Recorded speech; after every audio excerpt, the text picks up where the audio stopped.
Oh papa, ukele bisomi oyo, eza ya leta. Voilà, on va aller sur place à l'avenue de l'hôpital.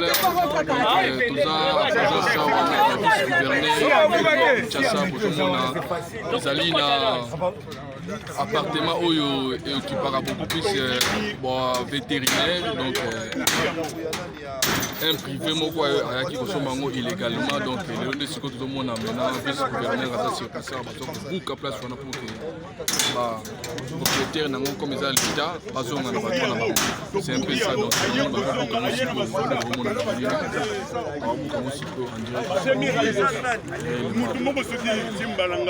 un individu moko boye kosomba esika oyo ezali ya l'état, ça n'a pas de sens. Donc c'est pour cela moni descente ya vice gouverneur aye komesuta problème awa pour que hôpital oyo kipaka ba vétérinaire, donc batuna oyo banyama oyo ezali bakanga même bato mosusu ino mo bolanda commande neza koleka wa ya koloba ko tuminga za tifu au nom de quel lotissement de victime bakanga même ba gens mosusu babeta bango bafini bapapo bakangaki bango.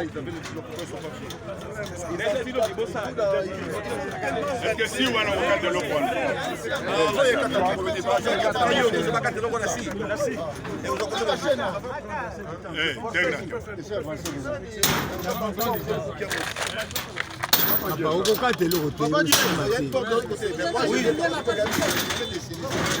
mais la petite porte là où nous entrons ne pourra pas